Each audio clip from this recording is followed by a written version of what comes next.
میں سموئے بیٹھا ہوں وہ بہت خاص ہے، معاشرے میں عملی طور سے کردار ادا کر رہے ہیں اور کہیں نہ کہیں بہت خاص انداز سے اپنے کارنامے انجام دے رہے ہیں۔ سب سے پہلے خوش آمدید کہنا چاہتا ہوں، بہت ہی پیارے، بہت ہی اچھی گفتگو فرماتے ہیں، شیریں زبانیں، شیریں لہجائیں، خوش اخلاقی سے تر ہیں اور خوش فکری سے ہمیشہ محو رہتے ہیں۔ ڈاکٹر عامر عبداللہ محمدی صاحب، السلام علیکم ورحمۃ اللہ۔ السلام علیکم، کیسے مزاج؟ الحمد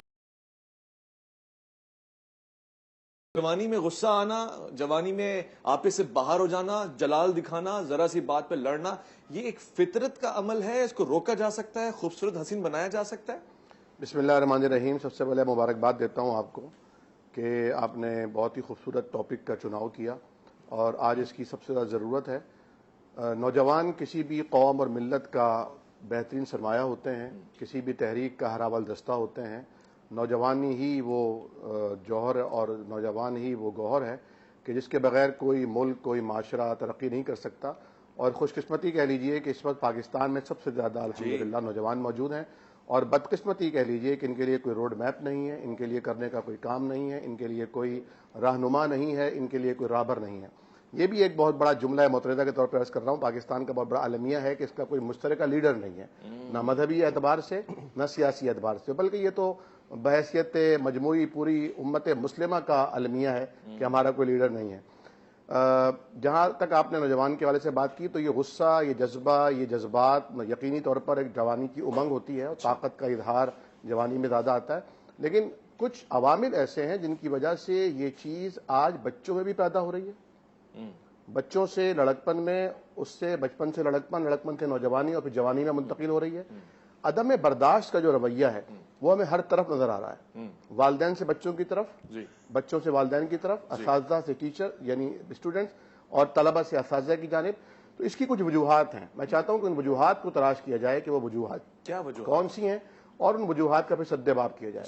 دیکھیے، سب سے پہلی بات، آپ نے علم کے اوپر بات کی۔ یقینی طور پر لٹریسی ریٹ ہمارے یہاں بہت کم ہے اور اس کی بہت کمی محسوس ہوتی ہے۔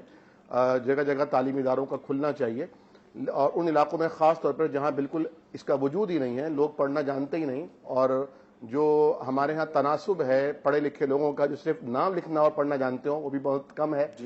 لیکن میں یہ سمجھتا ہوں کہ ایک چیز جذبات اور جذباتی نشو و نما وہ انسان کی اس گھر میں ہوتی ہے جہاں وہ پیدا ہوتا ہے، اس ماں کی گود میں ہوتی ہے جس کی گود میں وہ پروان چڑھ رہا ہوتا ہے، اس باپ کی انگلی پکڑنے سے ہوتی ہے جس کی ساتھ وہ جی رہا ہوتا ہے، اس گلی اور اس محلے میں ہوتی ہے جہاں وہ کھیل کر بڑا ہو رہا ہوتا ہے۔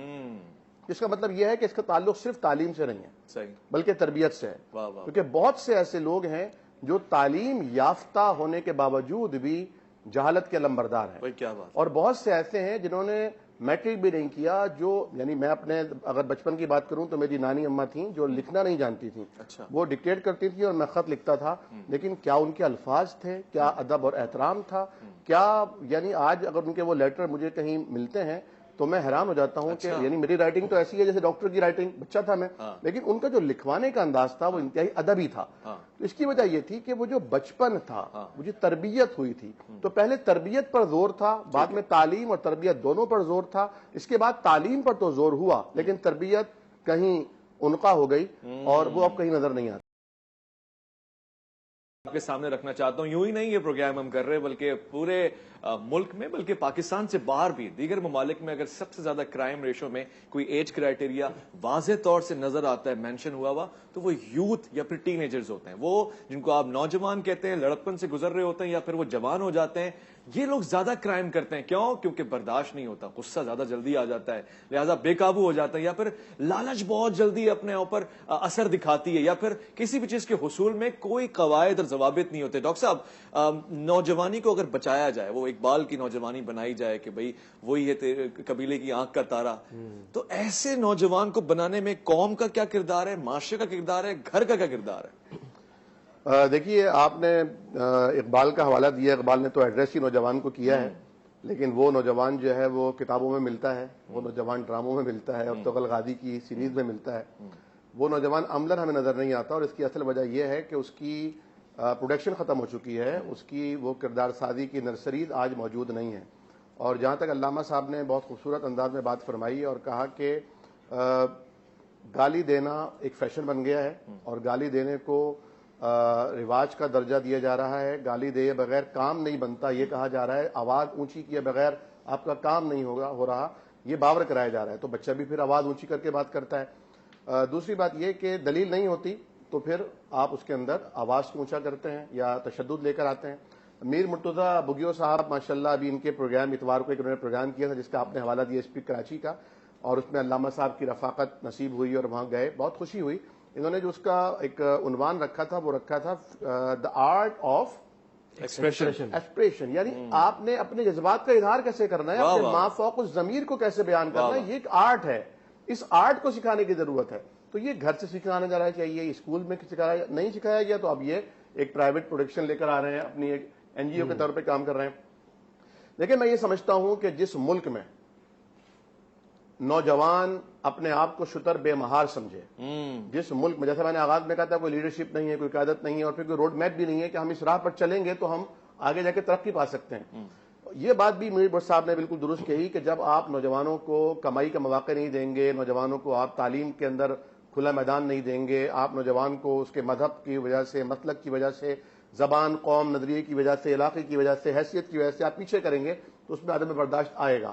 لیکن میں وہاں کیا دیکھوں کہ جہاں ایک پرائیویٹ یونیورسٹی میں پڑھنے والے بچے کو اس کا لیکچرر کچھ بھی نہیں کہہ سکتا کہ وہ بہت بھاری فیس پے کر رہا ہے. میں وہاں کیا کہوں کہ جہاں کسی پوش علاقے میں, خواہ کراچی ہو, اسلام آباد ہو, جہاں ایک وہ بچہ ایلیٹ کلاس کا جو سونے کا چمچہ لے کر پیدا ہوا ہے, جس کے پاس کوئی احساس محرومی نہیں ہے, جس کے ایک اشارے پر سب کچھ اویلیبل ہو جاتا ہے, وہ اپنے نوکرانیوں کو یا نوکروں کو جو ہے وہ مار رہا ہے ذرا سی بات کے اوپر, ایون قتل تک سے بھی گریز نہیں کر رہا.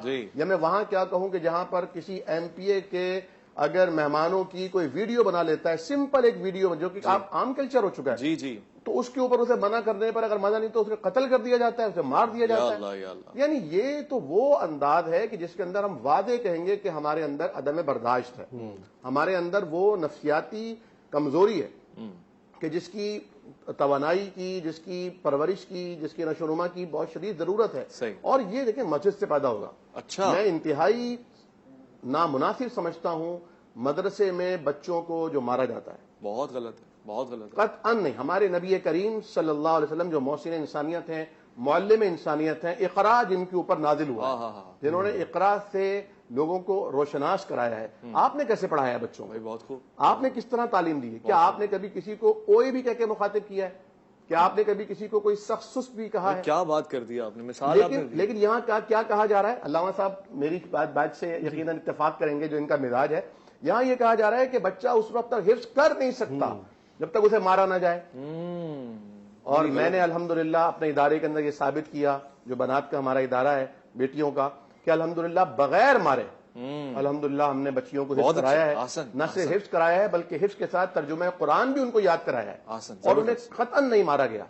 دیکھیں جب آپ بچے کو مارتے ہیں تو وہ آگے جا کے مارتا ہے, جب آپ بچے کے اوپر تشدد کرتے ہیں تو وہ آگے تشدد کرتے ہیں, جب آپ بچے سے برداشت نہیں کرتے تو وہ آگے عدم برداشت کا علم بردار ہوتے ہیں, یا پھر یہ زیادہ کھچا چلا جاتا ہے. جی کسی نے کہا ہے عشق کہتے ہیں جسے خلل ہے دماغ کا, اور اصل محبت تو اصل میں حضور کریم صلی اللہ علیہ وسلم سے ہونی چاہیے, والدین سے ہونی چاہیے, جن کا احسان انسان کبھی نہیں اتار سکتا. لیکن یہ ہو جاتی ہے کسی انجان سے, کسی خوبصورت چہرے سے, تو یہ محبت نہیں ہوتی, خلل ہوتا ہے ایک دماغ کا. اور نفسیات دان اسے کہتے ہیں کہ یہ صرف اور صرف پسندیدگی ہوتی ہے, ایک توجہ ہوتی ہے, توجہ ہٹا دی جائے تو یہ عشق ختم ہو جائے گا. اور اصل میں مسئلہ یہ ہے کہ ہمارے نوجوانوں کو کھیل کے میدان میسر نہیں ہے, ہمارے نوجوانوں کو اپنے کھیل کے میدان میں ایسا نہیں, دلوں سے کھیلیں گے وہ. یہ جو موبائل فون ہے یہ بھی لوگوں کو ٹراما میں لے کے جا رہا ہے, لوگوں کو نفسیاتی مریض بنا رہا ہے.